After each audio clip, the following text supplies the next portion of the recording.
Muy buenos días, son las 12 menos 20 pasadas, una hora menos en Canarias. Comienza la rueda de prensa diaria con actualización de datos sanitarios del director del Centro de Coordinación de Alertas y Emergencias Sanitarias, el doctor Fernando Simón. Buenos días. Hola, muy buenos días a todos. Bueno, los datos de hoy, como saben, es lunes, tenemos que tomarlos con cuidado porque ha pasado un fin de semana y los fines de semana siempre la notificación suele sufrir algunos retrasos, pero los datos de hoy la verdad es que son muy favorables respecto a la evolución de los días anteriores, que ya de por sí era muy buena. Se han notificado en las últimas 24 horas 373 casos nuevos, lo que supone un incremento del 0,17% respecto al día anterior, y lo que nos sitúa en una incidencia acumulada de los últimos 14 días del 30 por 100.000 habitantes. Estamos en una situación realmente que está empezándose a ver de forma ya muy clara y evidente que estamos en las últimas fases de la transmisión, pero que tenemos que terminar de controlar y que estamos en un riesgo todavía importante de repunte.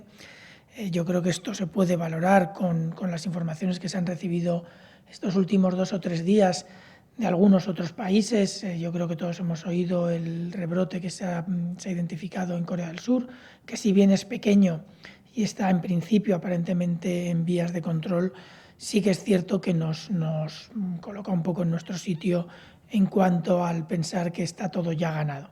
Estamos en muy buena posición, estamos en una situación muy favorable, pero tenemos que seguir teniendo mucho cuidado. Un efecto similar se ha visto en estos últimos días en Alemania, donde ha habido pequeños repuntes durante varios días seguidos, lo cual como mínimo ha inquietado no solo a Alemania, sino también a todos los países de alrededor, incluidos nosotros, porque estamos en una fase muy delicada en la que si no hacemos las cosas bien podemos pasar a situaciones parecidas a las de Corea o de Alemania. Sabemos que del total de las 19 comunidades autónomas y dos ciudades autónomas, 9 de ellas han tenido menos de 10 casos en estas últimas 24 horas, lo cual es muy importante. La cifra de fallecidos, que es, como es lógico, una de las que más nos preocupa, también sigue esa tendencia descendente que se observa en estos últimos días.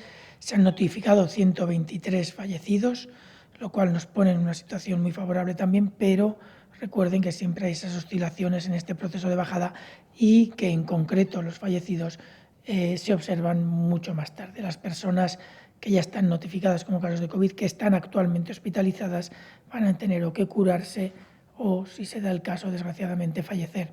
Y eso se verá en los próximos días de una forma en la que nos podrá llamar la atención las bajadas importantes de los nuevos casos notificados y que los casos fallecidos no bajen en la misma proporción. Todo eso vamos a tener que lidiar con ello durante unos días hasta que consigamos superar todos aquellos que están hospitalizados y aquellos que están ahora mismo en las UCIs y que progresivamente vayan curándose. Además tenemos 20 nuevos ingresos en UCI, pero 17 de las 19 comunidades y ciudades autónomas han notificado 0 o 2 casos como máximo, lo cual es un detalle importante.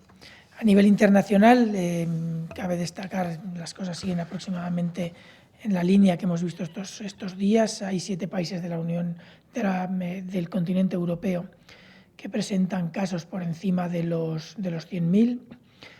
Hay 3 países que presentan casos por encima de los 200.000. Rusia es uno de ellos. Tenemos una evolución, Reino Unido es uno de ellos, Italia es el otro y España es el otro. Tenemos una evolución de progresión de la epidemia similar en todos estos países, salvo Rusia, que sigue teniendo incrementos muy importantes. En todos los demás, los incrementos son progresivamente menores. A nivel global, Estados Unidos sigue siendo el país que marca la pauta con algo más de 1.300.000 casos y sigue teniendo fuertes incrementos diarios con más de 26.000, 27.000 casos cada día. Esperemos que puedan controlarlo pronto.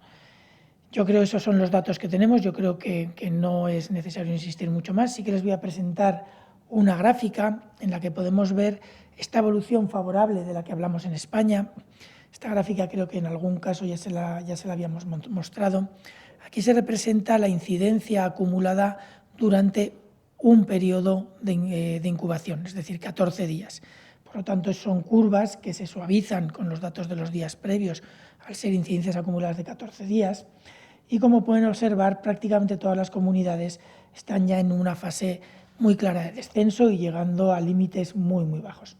Sin embargo, también pueden observar que la evolución de la epidemia ha sido muy diferente en los diferentes territorios. Pueden ver abajo a la derecha del todo, en color más rojizo, la evolución global en España. La incidencia se calcula por cada 100.000 habitantes, por lo tanto tienen que interpretar correctamente el tamaño de los picos.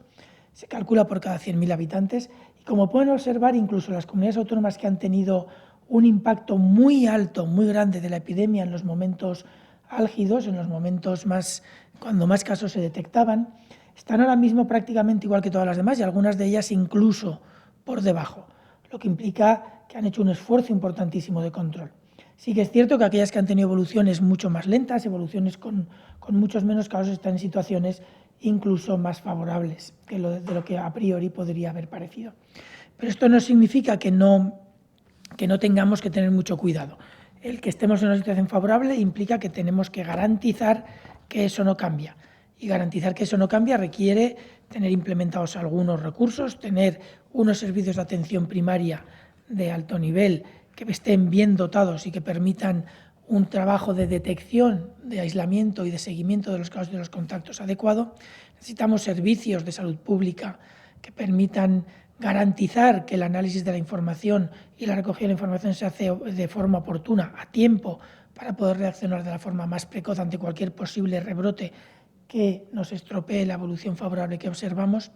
Y tenemos que tener además mucho cuidado con garantizar que los recursos asistenciales, que al final van a tener que ser los que traten a los pacientes más críticos, se mantengan o se puedan desplegar de nuevo de la forma más rápida posible para evitar los riesgos que tuvimos de colapso del sistema durante el periodo pico de la epidemia. Y dicho eso, yo creo que podemos pasar a las preguntas.